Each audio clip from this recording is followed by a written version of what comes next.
Hi, welcome to the therapy room.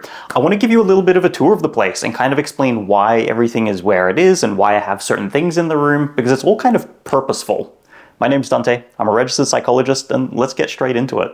So as we come here into the main room, what you're going to notice is I've got two single chairs from IKEA, and I've got one double-seater sofa. The reason for this is actually pretty good. So with the single chairs, some people when they come in, it feels like a little bit more secure, like they're kind of getting hugged in with the single chair, makes them feel a bit safer. For some other people though, they really like the double-seater sofa. They can stretch out, lay out, whatever. It's more calming and soothing that way. But also if I'm working with couples or with like kids and their parents, if they're not really enjoying one another's physical proximity, they can take the two individual chairs and I'll sit on the couch, and then that way they don't have to be like on top of each other. But if they're like really close with one another and whatever, then they just sit on the couch and like that's cool as well. So by having both the individual chairs and then having the double seater, it just kind of gives that like flexibility and choice to people when they come in. Now if we come in and come around just a little bit. So here on the couch itself, this is probably where I'd say 90% of people will come in and sit on the couch. Most people prefer the couch is a bit more spacious, it's a little bit more soft. So here we've got a few things. We've got my little fidget bucket. A lot of people that I work with like to fidget with things when they're talking, when they're hanging out. So got a collection of things, some things like little Rubik's cubes, some little sensory brushes if people have like certain sensory proclivities or preferences. Obviously, I've got the box of tissues because this is the therapy room and people like to cry in here. This is probably one of my favorite therapy tools that I have. This is probably the world's most expensive bubble tea. I think it probably cost me about $200 to acquire this bad boy, mostly because I'm incredibly stubborn and I won him from a claw machine. And I just don't know when to quit, but he's very, very soft.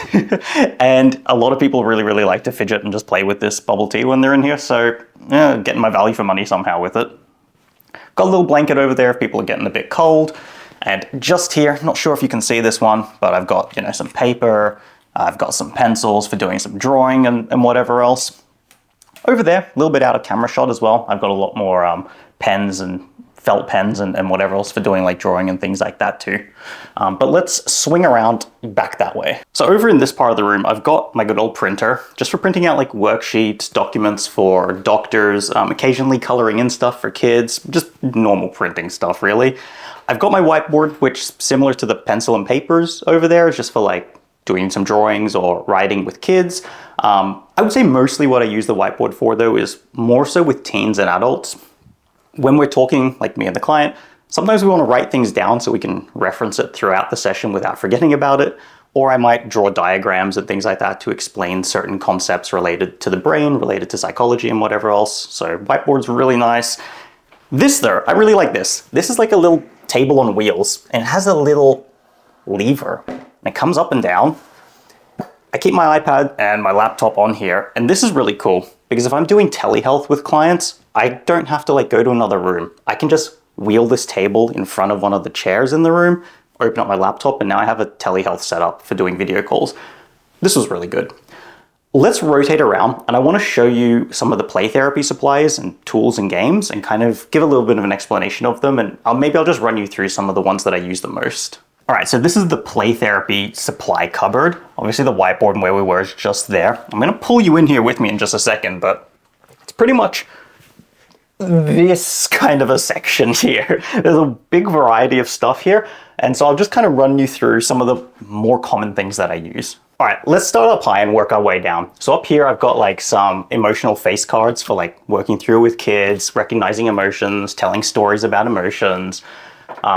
I've got like a little feelings things here as well that match up emotions with faces and different types of emotional activation experiences that people can have. Got a few random board games. I don't really use that many of them that often. Giant Snakes and Ladders is really, really good. It's a very frustrating game for a lot of kids and adults. So if we're working on, fair play, keeping regulated while we're playing with other people, managing our frustrations, that's a really good one to kind of give us opportunities to practice using some of those emotional regulation skills. Some of these other ones are kind of cool as well. If you can see them, I've got like a magic kit to do magic tricks. That's really good with some kids that love to like figure things out and learn things and teach concepts. Can be really good for like two-way communication, that kind of stuff. Along the top here, I've got some other games and things of that nature. Things like Connect 4 and Jenga, quite good with when I'm working with kids, and again, we're doing things like frustration management or turn taking, especially because some of these games, I've got chess and checkers over here combined too. I will never lose to a kid unless I want to lose to a kid.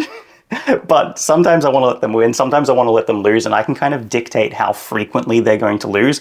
So if I want to ramp up frustration in a kind of controlled way, I can do it really, really well with these particular games. So that's really great. I've got some things here like Cards Against Humanity, Taco Cat Goat Cheese Pizza. These are good just for like building engagement, especially Cards Against Humanity with some of the teenagers that I work with. They really enjoy it. If you want to get them kind of involved and opening up, it can be great for like starting conversations. Working our way down the other side, I've got some bunch of Uno packets, but many, many different types of Uno. In here, I've got like a collection of Play-Doh. Play-Doh is amazing. I think Play-Doh is, when you're working with like younger kids, I would say maybe under 7, Play-Doh is like one of the best tools that I use and use it the most frequently. Not the most frequently. That is down on the bottom. We'll get to that last. But Play-Doh is really, really nice. All right, I've pulled us in a little bit closer for this bottom shelf. So I've got games over here like Traffic Jam. This is good for just building up problem solving, prolonged engagement with tasks that are particularly difficult or frustrating. I've got some, wooden bricks just for creating things similar to the Lego. So if you're working with a kid on doing some type of creative task, building certain scenes, or just something to do while you talk with them, these are pretty good. I've got a collection here of like plastic animals of different varieties. This is what I use with this down the bottom here, and I'll move the camera down again in a second. Down there is my sand tray. I'll get to that one at the very, very end. Here I've got pool, mini pool. This one's really, really fun. I don't really use this particularly to train any certain skills. It's not as reliable, like I can't reliably win every single time with pool against kids, but it's really, really good for just doing something while you carry on a conversation. There's certain tools that I just call vehicles for conversation. Similar to how pasta is kind of a vehicle for pasta sauce, right? Like you don't really just eat pasta sauce by itself. It's kind of missing something. Similarly, with some people, having a conversation and doing nothing else while you talk seems kind of awkward or stilted. So there's some things that are just vehicles for conversation. Pool is a great vehicle for conversation. Over here as well, I have got a mini foosball table. This is also a great vehicle for conversation. And here I've also got a mini croquet set. Croquet, if you guys haven't played it before, it's a game where there's like little hoops on the ground and you have balls on the ground and you use these mallets to hit the balls along the ground. You have to get them through these hoops and reach the end before the other person does, and you take turns. I got introduced to this game by my grandfather when I was like, 7. During that time, he told me a rule. He said, if my ball hits your ball on my turn, then I get another turn. Oh, okay, fair enough. His ball hits my ball. He then puts his foot on top of his ball while it's touching my ball, rockets his mallet into his ball, and my ball just like flies away and it's gone. And then he goes, well, my ball hit your ball again, so I get another turn, and off he goes. Meanwhile, my ball is disappeared. It's a star on the horizon. I have no idea if that's actually a rule of croquet, but if I'm ever playing this with any of the kids that I play it with, they're learning that rule as well. All right, I've adjusted the camera down a little bit more and I have to contort myself into a bit of a weird angle to stay in the shot. But here I've got my sand tray. Now the sand tray, like the name might suggest, is a tray that's full of sand. The sand tray is probably, amongst most play therapists, the most used tool that anyone uses. I got the tray itself from Kmart. I got the sand from a bag of play sand from Bunnings. It's better than normal sand in that like it doesn't stick as much. Like I can kind of run my hand through there and there's not really that much sand on my hand. I just have to brush it off really lightly. And then I've got just a collection of like plastic animals up here. I've got collections of things like fence pieces. I've got a bunch of different like little human miniatures, a bunch of little cars and boats and other animals and fairies and whatever else. I've got a few Lego people that I don't mind going into the sand as well. The sand tray is awesome. I'm going to do a follow-up video to this one where I just go through some of the play therapy tools and games and kind of explain how I use them, why I use them, who I use them with.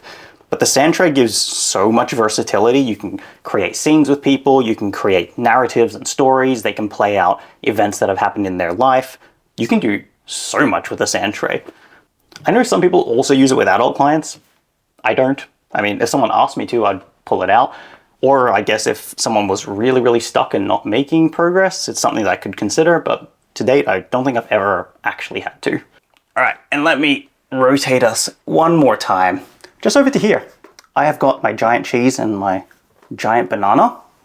These are really nice just for sitting on top of when I'm sitting on the floor. Most of the time when I'm working with kids, I'm just gonna sit on the floor with them because it's more natural and it's more comfy. And sitting on a giant cheese or a giant banana is A, kind of funny, B, they're also just like pretty soft and nice. Oh, and if you're curious about what's in the big box, this is one of my assessment kits for an assessment called the ADOS, which we use to assess and test for autism. So this is just packed full of like various toys and little equipment that you use for assessing mostly children with autism. When it comes to assessing adults with autism, we don't really use toys and things of that nature. We mostly just have a conversation. All right, that is the therapy room. If you got any questions about it, let me know. I like my setup. I think the setup's pretty nice.